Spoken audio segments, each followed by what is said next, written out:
बच्चों, ज्ञानदीप के इस कार्यक्रम में आपका स्वागत करता हूं।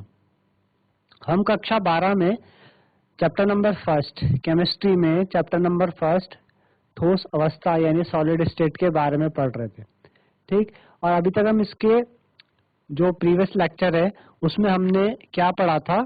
हमने क्रिस्टलाइन ठोस यानी आपके जो क्रिस्टलीय ठोस होते हैं क्रिस्टलाइन सॉलिड, और आपके अक्रिस्टलीय ठोस अमरफस सॉलिड, इनके बारे में हमने पढ़ा था, समझा था कि इन क्या क्या ये चीजें होती हैं, किस तरीके से इनके बारे में दिया गया है।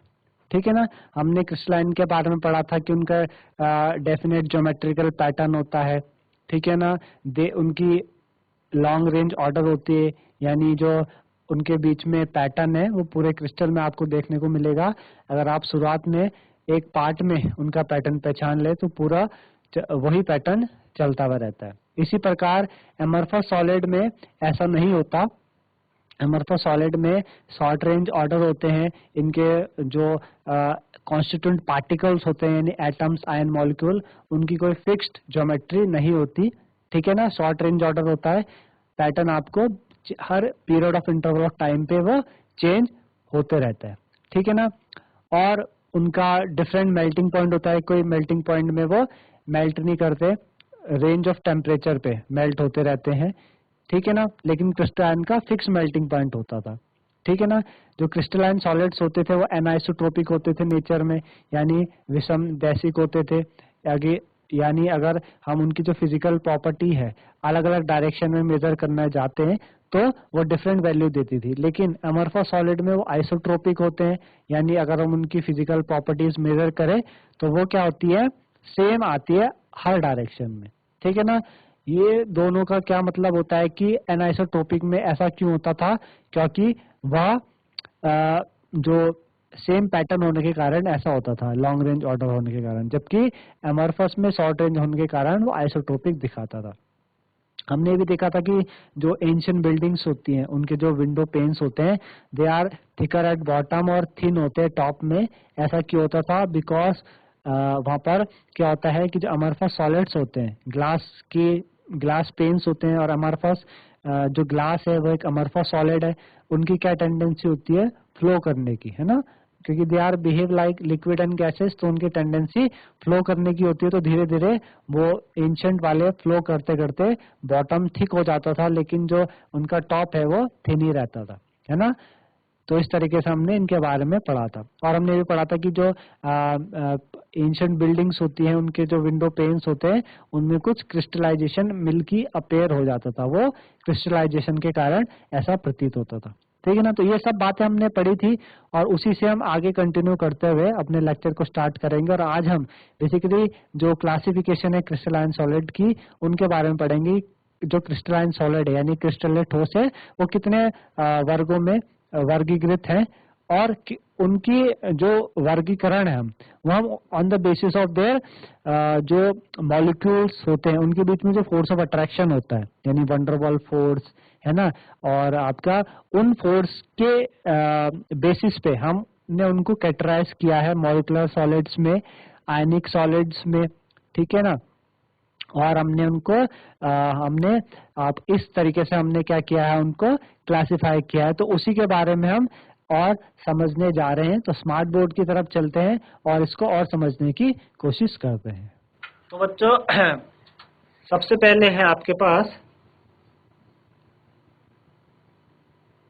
क्रिस्टलीय ठोस का वर्गीकरण, यानी जैसे कि मैंने बात करी classification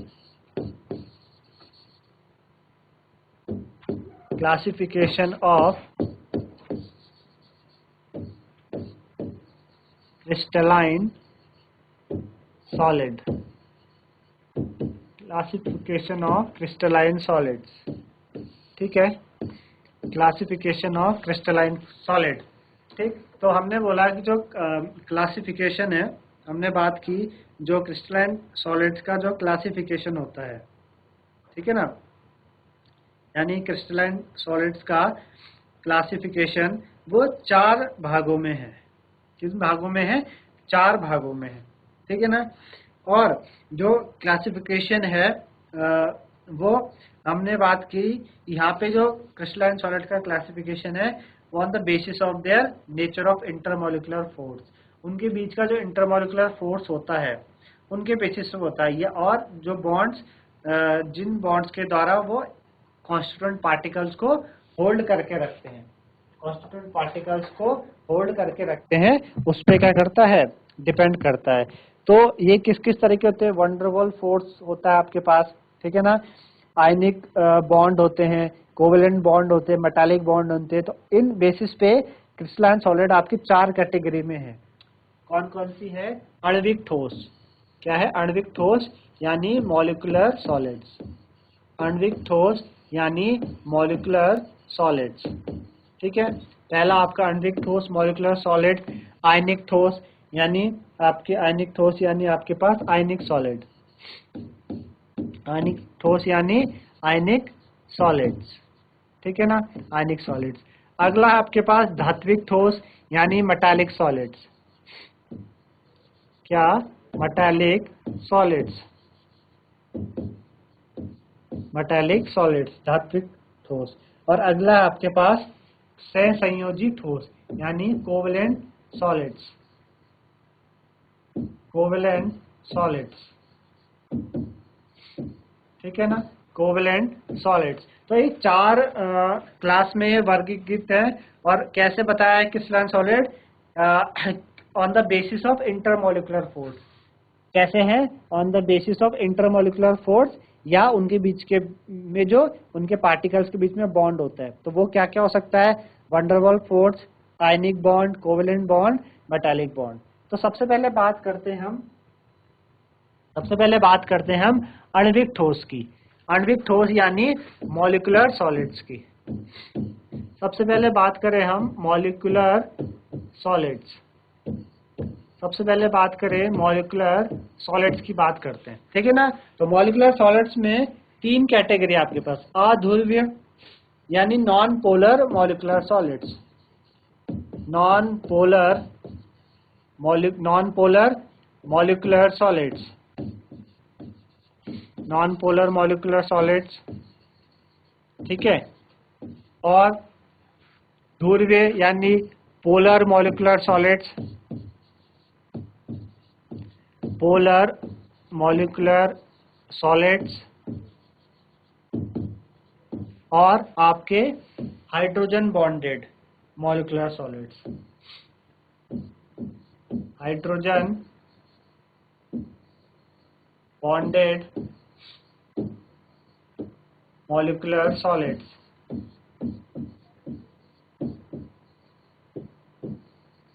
hydrogen bonded molecular solids.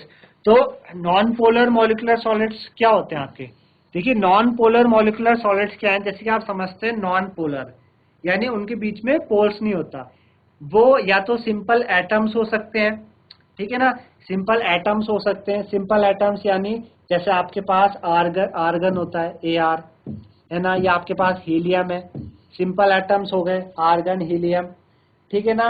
या फिर मॉलिक्यूल्स जो कि नॉन पोलर कोवेलेंट बॉन्ड से बनते हैं, है ना, जैसे कि आपके पास H2 या Cl2, है ना, ये क्या है, ये क्या है, ये H2 एक मॉलिक्यूल है, Cl2 एक मॉलिक्यूल है। तो मॉलिक्यूल्स जो कि नॉन पोलर कोवेलेंट बॉन्ड से बनते हैं। 11th में आपने केमिकल बॉन्डिंग में पढ़ा था आयनिक बॉन्ड, कोवेलेंट बॉन्ड, तो वहां पे आपने समझा था कोवेलेंट कैरेक्टर, आयनिक कैरेक्टर। यहाँ पे नॉन पोलर कोवेलेंट बॉन्ड भी 2 तरीके के होते हैं, एक आपका पोलर कोवेलेंट बॉन्ड है, एक नॉन पोलर कोवेलेंट बॉन्ड। जैसे कि H2 है, तो H2 में H और H से मिलके बना है, किससे मिलके बना है, H और H से मिलके बना है ना। इसी तरीके से जो Cl2 है वो Cl और Cl से मिलके बना है, यानी इनके बीच में कोई क्या है, पोलैरिटी नहीं है ना, नॉन पोलर, कोई चार्ज नहीं है, क्योंकि इनके बीच का ये जो कोवेलेंट बॉन्ड है वो दोनों में सेम शेयरिंग हो रखी है, कोवेलेंट बॉन्ड की दोनों में सेम शेयरिंग है ना, सेम शेयरिंग, यानी इनके बीच में क्या है, कोई पोलैरिटी नहीं है। तो जो कि नॉन पोलर कोवेलेंट बॉन्ड से बनते हैं H2 Cl2। तो इन सॉलिड्स में जो एटम्स होते हैं, जो मॉलिक्यूल्स होते हैं, वो वीक डिस्पर्जन फोर्स से या लंदन फोर्स से जुड़े हुए रहते हैं। जैसे कि आपने क्लास 11th में मैंने पढ़ा था कि इनके बीच का जो बॉन्ड होता है वो होता तो नॉन पोलर कोवेलेंट बॉन्ड है, और ये जो बॉन्ड है ये किससे जुड़ा हुआ, ये वीक डिस्पर्जन फोर्स या फिर लंदन फोर्स से है। दोनों के दोनों जो एटम्स है हाइड्रोजन के वीक लंदन फोर्स से जुड़े हुए या वीक आपके वीक डिस्पर्जन फोर्स से जुड़े हुए। तो जो ऐसे सॉलिड्स होते हैं, ऐसे जो सॉलिड्स होते हैं वो आपके सॉफ्ट होते हैं। क्या होते हैं? सॉफ्ट होते हैं, है ना। जनरली आप देखोगे आर्गन, हीलियम सॉफ्ट होते हैं। जो आपके पास क्लोरीन है, हाइड्रोजन है, जनरली क्या होते हैं? सॉफ्ट होते हैं और नॉन कंडक्टर ऑफ इलेक्ट्रिसिटी। क्या होते हैं? नॉन कंडक्टर ऑफ इलेक्ट्रिसिटी, यानी ये इलेक्ट्रिसिटी को कंडक्ट नहीं करते, नॉन कंडक्टर ऑफ इलेक्ट्रिसिटी, है ना। इनसे इलेक्ट्रिसिटी कंडक्ट नहीं होती, ठीक है ना। इनके पास लो मेल्टिंग पॉइंट होता है और ये जनरली लिक्विड और गैसेस स्टेट में रहते हैं।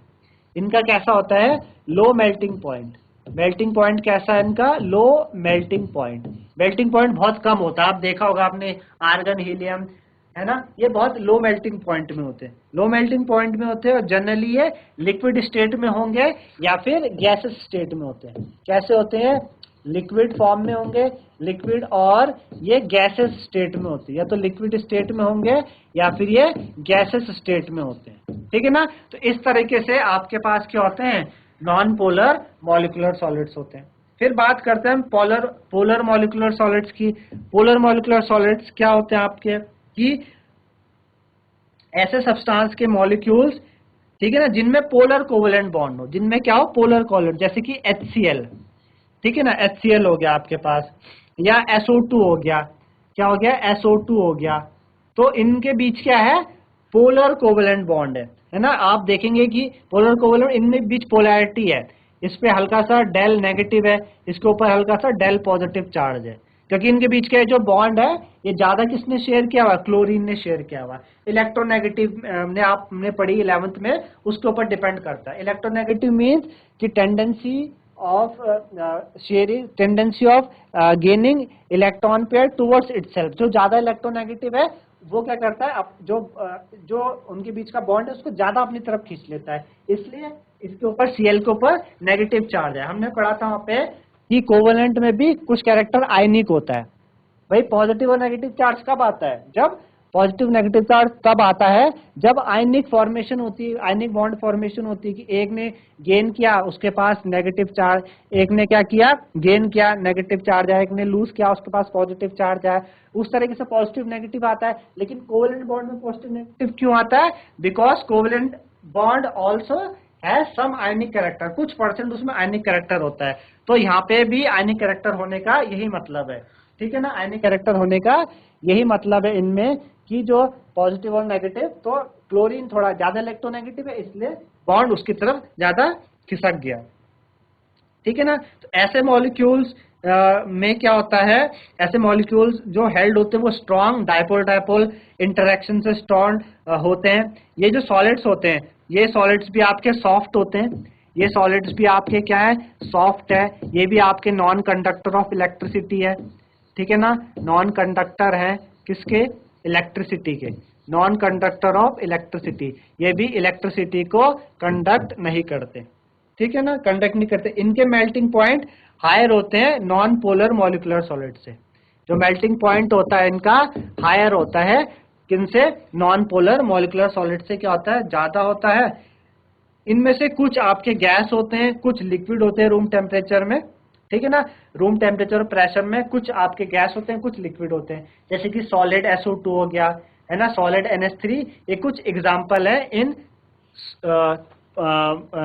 पोलर मॉलिक्यूलर सॉलिड्स के, है ना। जैसे कि आपके पास सॉलिड SO2 हो गया, है ना, या सॉलिड SO2 क्या हो गया? जैसे कि सॉलिड SO2 हो गया, ठीक, सॉलिड SO2 हो गया आपके पास, या फिर आपके पास सॉलिड NH3 हो गया। तो ये कुछ एग्जाम्पल है इनके, ठीक है ना। ये कुछ एग्जाम्पल है आपके इन चीज के। इतना सभी को समझ में आएगा, ठीक। अगला है आपके पास hydrogen bonded molecular solid. Hydrogen bonded molecular solid, देखिए हाइड्रोजन बॉन्डेड मॉलिक्यूलर सॉलिड्स क्या होते हैं? ऐसे सॉलिड्स, ऐसे मॉलिक्यूल्स ऐसे सॉलिड्स के मॉलिक्यूल जिनमें पोलर कोवेलेंट बॉन्ड हो, किनके बीच में, हाइड्रोजन के बीच में, हाइड्रोजन के बीच में पोलर कोवेलेंट बॉन्ड हो, क्या हो, पोलर कोवेलेंट बॉन्ड, किनके बीच में हो, हाइड्रोजन के बीच में, और साथ साथ किसके साथ, हाइड्रोजन के साथ जो अदर इलेक्ट्रोनेगेटिव एटम है, कौन कौन, फ्लोरीन हो गया, आपके पास ऑक्सीजन हो गया, नाइट्रोजन हो गया, दे आर इलेक्ट्रोनेगेटिव एटम, है ना, ये इलेक्ट्रोनेगेटिव एटम होता है। इनमें से फ्लोरीन की इलेक्ट्रोनेगेटिव सबसे ज्यादा है, पूरे पीरियोडिक टेबल में fluorine has the most negative electronegativity, है ना, उसके पास सबसे ज्यादा ताकत है शेयरिंग, जो शेयर्ड पेयर है उनको अपनी तरफ आकर्षित करने की, उसके पास सबसे ज्यादा ताकत है फ्लोरीन के पास। तो हाइड्रोजन के साथ जब इन एटम्स के बीच बॉन्ड बनता है तो उनको हम हाइड्रोजन बॉन्डेड मॉलिक्यूलर सॉलिड बोलते हैं। जैसे कि आप हाइड्रोजन बॉन्ड से समझ ही रहे होंगे, हाइड्रोजन बॉन्ड आपने 11th में पढ़ा है केमिकल बॉन्डिंग चैप्टर में, दो तरह के हाइड्रोजन बॉन्ड होते हैं, इंटरमोलिकुलर और इंट्रामोलिकुलर। कि जब हाइड्रोजन का बॉन्ड, जब हाइड्रोजन बॉन्ड बनता है हाइड्रोजन के साथ और कोई ज्यादा इलेक्ट्रोनेगेटिव एटम के साथ, ठीक है ना, तो इनमें जो स्ट्रॉन्ग हाइड्रोजन बॉन्डिंग होती है, इसमें स्ट्रॉन्ग हाइड्रोजन बॉन्डिंग से मॉलिक्यूल्स क्या रहते हैं, स्ट्रॉन्ग रहते हैं। जैसे कि आपके पास H2 हो गया, आपके पास जो सॉलिड H2 होता है, H2 आइस, है ना, उनमें क्या है, हाइड्रोजन बॉन्डिंग है ना। तो ये नॉन कंडक्टर ऑफ इलेक्ट्रिसिटी होते हैं, ये इलेक्ट्रिसिटी को कंडक्ट नहीं करते। जनरली ये वोलेटाइल लिक्विड होते हैं और सॉफ्ट सॉलिड होते हैं अंडर रूम टेम्परेचर। ये आपके वोलेटाइल लिक्विड भी होते हैं, क्या होते हैं, वोलेटाइल लिक्विड। वोलेटाइल लिक्विड क्या होते हैं, वोलेटाइल से आप समझते हैं, वोलेटाइल मीन्स जो वेपर के फॉर्म में उड़ जाए, वेपर, वोलेटाइल मीन्स जो वेपर के फॉर्म में ऊपर उड़ जाए। तो ये वोलेटाइल लिक्विड्स भी होते हैं, सॉफ्ट सॉलिड भी होते हैं अंडर रूम टेम्परेचर और प्रेशर। तो इस तरीके से मॉलिक्यूलर सॉलिड्स के बारे में आपने अभी पढ़ा। इस तरीके से मॉलिक्यूलर सॉलिड 3 कैटेगरी में डिवाइड है, अध्रुवीय, ध्रुवीय, हाइड्रोजन बॉन्डेड, यानी non polar molecular solid, polar molecular solid और हाइड्रोजन बॉन्डेड मॉलिक्यूलर सॉलिड। एक कैटेगरी हमने क्रिस्टलाइन सॉलिड्स की पढ़ी, ठीक है ना। अगली कैटेगरी में हम चलते हैं आयनिक ठोस, ठीक है ना, आयनिक ठोस में चलते हैं, यानी आयनिक सॉलिड, आयनिक सॉलिड, ठीक है ना। देखिए आयनिक सॉलिड क्या होते हैं आपके, आयनिक सॉलिड, आयनिक सॉलिड यानी, जैसे कि मैं एग्जांपल दूं आपको, आपने आयंस देखे हैं, जैसे कि NaCl, NaCl कैसे बना है, Na plus and Cl negative से मिलकर बना है, इनके बीच में क्या है, आयनिक बॉन्ड है ना। आयनिक बॉन्ड को कभी हम वैसे डैश से नहीं दर्शाते, वो तो हम, हमारा दर्शाने का तरीका है इस तरीके से, जो NaCl, इनके बीच में डैश नहीं होता, है ना। एक्चुअली इनके बीच में क्या होता है, इलेक्ट्रोस्टैटिक फोर्स ऑफ अट्रैक्शन होता है।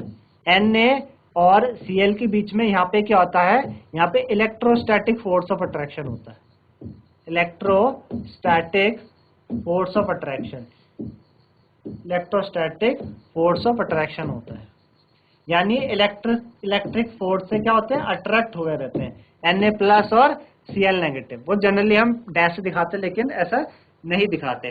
तो आयंस इनमें कॉन्स्टिट्यूएंट पार्टिकल्स होते हैं आयनिक सॉलिड्स के।